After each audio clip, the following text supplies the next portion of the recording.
Good morning, good afternoon, good evening. This is Ruby RJYC Vlog. So, nakita nyo na kung sino ang nilagay ni Bangag as the new ombudsman ngayon sa Pilipinas. At ito ang nakakatawa. Yung pong inyong ombudsman ay may patong-patong na siyam na kaso sa ombudsman. Ang galing, diba? Napakahusay. Yung ombudsman nyo, may patong-patong na kaso. Tapos, meron pang 2 disbarment. Kaloka, diba? So, ganyan kabulok ngayon. You know what? Alam nyo ba? Ako, sukang-suka na ako eh. Pagod na ako sa kakasabi ng bulok na gobyerno. Pero ang mga Pilipino, wala. Nakatanga lang. Puro lang hanggang social media. Ngak. Ganun lang. Alam nyo, kung nandyan lang ako sa Pilipinas, ako na talaga mangunguna ng parali. Gigisingin ko lahat ng mga bahay-bahay. Tatawagin ko sila. Ano, tara na! Dyan lang ba kayo sa mga bahay nyo? Ganon. Kaso wala ako sa Pilipinas eh. So, hindi ko magagawa yung mga gusto kong gawin. So, yeah. Kung nasa Pilipinas lang ako, kakatukin ko ang mga bahay-bahay. Magbabahay-bahay tayo at kakatukin natin ng kaldero.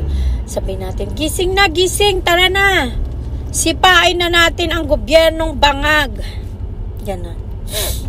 But I'm not there, so there's nothing really I can do, and I'm not gonna go home there while your president is the worst president in the whole wide world. Hindi nakaka-proud maging Pilipino ngayon dahil sa mga kasamaan at kalokohang nangyayari sa Pilipinas. Bakit kanyo?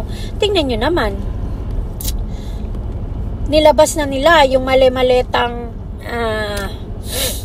salapi na kinukuha ng mga kaalyado at kamag-anak nitong Bangag administration.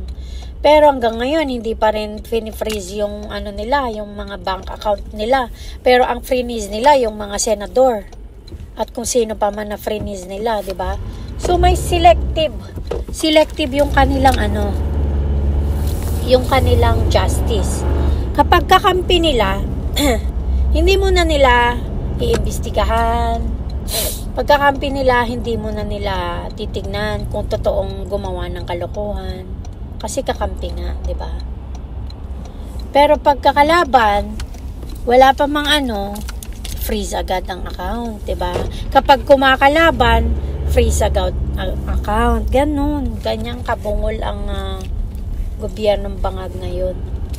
Pero sa sobrang hina ng mga Pilipino, mga talawan, mga duwag, mga puro sat-sat lang, wala silang nagagawa. Puro sat-sat lang. Ito namang mga men in uniform, mga duwag din. Natapalan ng 350 pesos na tinaas na sahod, okay na kahit na magnanakaw na yung chief of command nila, di ba? Ang galing-galing, napakahusay ng Pilipinas ngayon, napakahirap mong mahalin. I don't even know why I even say and why I even comment dyan sa Pilipinas when I'm not even there. My family is here and I don't know kung meron pa bang uuwian dyan. Meron pa naman, kaya meron pa rin ako mga kaibigan dyan, but still I wanna go home there. Like, hindi ko pa na-enjoy ang Pilipinas. I left when I was 22. Kumbaga, mas matagal pa ang buhay ko dito sa ibang bansa kaysa dyan sa Pilipinas. Gusto ko rin naman sanang malibot at enjoyin ang ganda ng Pilipinas. Hindi kasama yung mga sinalot na mga nasa politiko, ha. Yun sana eh. Kaso lang wala.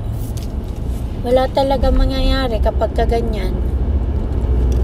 Mga talawan, mga duwag, ang mga men in uniform.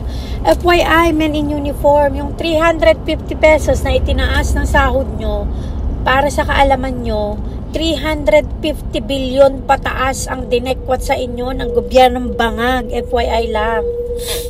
As in, hindi lang 350 billion. Umabot na sa trilyon. Kwentahin mo yon for the last 3 years. Trilyon na talaga. Kumbaga, isang building na nasalapi yun. Pero wala pa rin kayong ginagawa. Hindi nyo pinoprotektahan ng taong bayan at ang konstitusyon ang pinoprotektahan nyo si Bangag. Takot na takot kayo sa Bangag na yan eh. Isang jombag nyo nga lang yan, baka bagsak na yan eh. Takot na takot kayo sa kanya. Eh wala pera-pera lang talaga. Ganun lang ang bakit pa kayo nagpakahirap na maging mga men in uniform? Nagpakadalubhasa kayo, nagpakahirap kayo sa mga training. Tapos, para lang sa isang Bongbong Marcos, ipagkakanulo nyo ang bansang Pilipinas at ang mga mamamayan nyo at ang konstitusyon, napakababaw naman. Wala kayong karapatang maging nasa posisyon, sa totoo lang. Hindi ko nilalahat kasi alam kong mga men in uniform nasa mababang posisyon. Gigil na yung mga yan, pero dahil ayaw nilang mawalan ng trabaho, at ang mga opisyales ay mga walang bayag at mga walang boto, wala silang magawa, right? So I don't even know what's gonna happen to the Philippines. Though alam ko naman na nakalagay na sa Bible na magkakagulo talaga ang bansang Pilipinas at ang ibang parte ng bansa. Pasensya na kayo, masama pakiramdam ko. I have my allergy. So, alam ko naman na magkakagulo ang bansang Pilipinas, ang iba't ibang parte ng bansa na nagkakagulo na ngayon because it's in the Bible. So, I think I should stop talking. I should stop fighting for my country. Kasi, alam ko naman na malilipol naman din ang mundo. So, manahimik na lang siguro ako. What do you think, guys?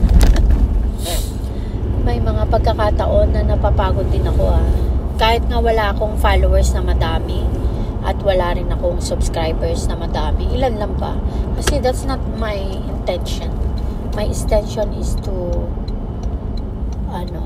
voice out my opinion and my emotions about the government of the Philippines. At yung mga kalokohan ginagawa ng nasa gobyerno. Yun lang talaga ang purpose ko. And it's sad that walang nangyayari. Paulit-ulit ang kalokohan ng gobyernong Bangag. So, it's so tiring. It is really tiring to be a Filipino. And it's good that I'm not in the Philippines. So, I don't need to deal with all those shit.